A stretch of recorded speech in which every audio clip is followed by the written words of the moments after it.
So what happens when you combine gameplay of the Donkey Kong Country series with gameplay of the Crash Bandicoot series, while also throwing in elements of the Rayman 2D games, as well as the Spyro series? Well, you get a game called Nikoderiko, apparently. This platformer has gone a bit under the radar. It was released last month on the Switch and other platforms, and to be honest, very few seem to be talking about this one, which is a bit surprising. Maybe that's why the developers reached out to me to check out the game with a review code earlier this month. Longtime viewers of this channel know that I'm pretty much in the know when it comes to knowing what games are arriving on the Switch, but until they reached out to me a few weeks ago, I had never heard of this game before.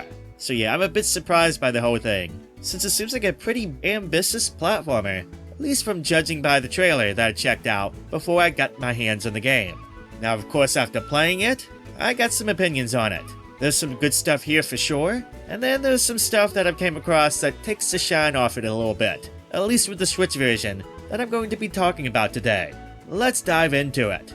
Nikoderiko's story is simple. Nico and Luna, the two anthropomorphic mongoose protagonists in this game, are on a quest for treasure. While trying to nab their latest find, they stumble upon the evil Baron, Grimbold, and soon, Nico and Luna find themselves on a quest to save the nearby magical island from the clutches of the Baron and his evil, reptile-like minions. If that all sounds a bit familiar, then just wait, because a lot more is going to sound very familiar in a bit here. The core gameplay of this platformer uses a lot of familiar elements from other various famous platformers. For example, the 2D gameplay is pretty much reminiscent of the Donkey Kong Country series. Both Nico and Luna have a similar set to the Kongs from Nintendo's famous video game series. They can jump on enemies just like in those games. They have a slide attack, which acts as this game's version of a roll. They can swing on vines and even pick up barrels and throw them just like the DKC games. When Nico and Luna are underwater, it's just like the DKC games too. You can spin swirl through water for a short burst of speed,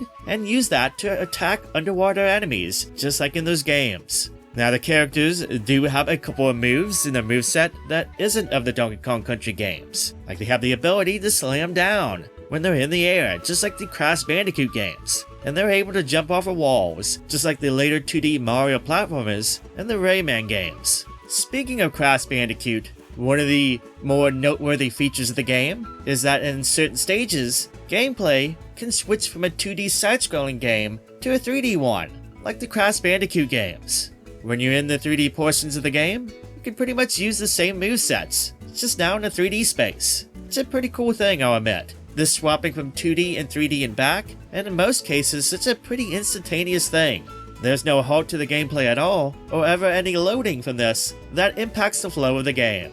That said, there's even more familiar elements from other famous platformers in this game. Those little yellow and purple bug-like creatures are just like the ones found in the Rayman Origins and Legends games. You collect them to earn stuff to unlock goodies, and in some cases, how you go about collecting them, like collecting them all in a row for example, can uncover various secrets too, just like the Rayman games. Also, the visual look, the characters, Nico and Luna, and the enemies themselves all look like something straight out of the Spyro games or the Skylanders series. There's even a lot of references in this game to said series and the Crash Bandicoot games later on, with various in-game jokes. There's so many references and elements from all these famous platformers that it's crazy. Hell, I haven't even mentioned yet the rideable creatures that feel straight out of the DKC games. They are here too, and these mountable creatures are going to be pretty familiar to those who played those games. All these references and elements, and sadly, there's really not an original idea here at all for the gameplay. This game brings nothing new to the table, which doesn't mean it makes it a bad game. It does not, but goodness, it would have done wonders if they brought something new, something original to the table somehow, in terms of gameplay. Deja vu feeling gameplay aside, this is a generally fun platformer. The levels are well thought out, some have really cool set pieces, such as one that has a dragon blasting through walls as he chases you across the level, or the minecart levels, again another DKC reference, and each world has a general theme around it. levels switching from 2D and 3D also help to create variety and help to shake things up a bit. The one thing I really like about these stages though is the well-hidden secrets. Each stage has loads of secrets to find, like a gem to find, like the Crash Bandicoot games, or letters that spell Nico, like the DKC games, or bonus levels via a barrel. Again, just like the DKC games. Also, I like the fact that there is an option for co-op multiplayer, which can be activated at any point too, though the multiplayer is pretty much like Donkey Kong Tropical Freezes. Okay. I mean, I'm sorry if I'm beating the dead horse here, but it's just baffling how much similar this game is to other famous platformers, especially Donkey Kong Country. Even the sound, their music is just like the DKC games, which makes sense because they got David Wise, who was the composer of the Donkey Kong Country games, to do the music for Nikoderiko. Funny as that is, getting the same composer even, the music is the true highlight of the game, no doubt. His work here is another excellent entry in his catalog, and it's some top-notch work. Finally, graphics-wise, this game is no slouch. The levels look great, they have a nice detail and life about them, even on the Switch version here. It's good stuff. While the frame rate isn't as high as the other versions, it does seem fine at 30 FPS. That all said though, there is something that holds this game a bit back. Yes, I beat the dead horse a bit, talking about all the references and elements of this game and the similarity to a ton of famous platformers, but like I said before, that's not necessarily a negative. The negative thing that I have about this game is, honestly, its lack of polish. That is what really is holding this game back from being its absolute best. For example, performance on Switch isn't as great as I hoped it to be. When playing the levels, yes, it kind of maintains 30 FPS for the most part, like I said before, and that's fine, but outside of that, it can be a bit rough. Video cutscenes that play are extremely low res, and can be actually very choppy in certain cases. At first I thought it was just a one-time thing with a cutscene before the first boss battle, but I've come to find out those issues plagues most of the video cutscenes in this game. Also, in certain cutscenes before levels, the game will sometimes show 3D models of the characters talking, and these models are pretty low res, and they're accompanied by some extremely low frame rate that goes on. It's jarring.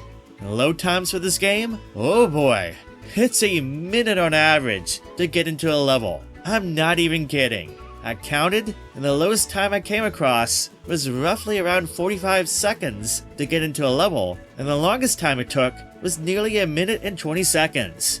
I mean, thank God there's no loading once you're in a level, but holy cow, that's an extremely long wait for the player to get into a level. The other issues I've come across, and from what I gather, might just be exclusive to the Switch version, is the way the characters control, as well as a number of glitches that can occur while playing. Their controls aren't as precise as I'd hoped it would be, and they would definitely take some adjusting to. The characters just have a bit of floatiness to them. Now talking about glitches, I've encountered glitches, particularly with the environment of some stages. Like for example, some had me stuck under a platform, and it resulted in me having to reset a level in order to get out of it. Another instance of a glitch was me facing a boss, particularly the fourth boss of the game, and the barrels that were supposed to spawn for me to attack a boss never spawned at all. It is frustrating, and in fact that part kinda annoyed me so much that I had to turn the game off a little bit and walk away from it.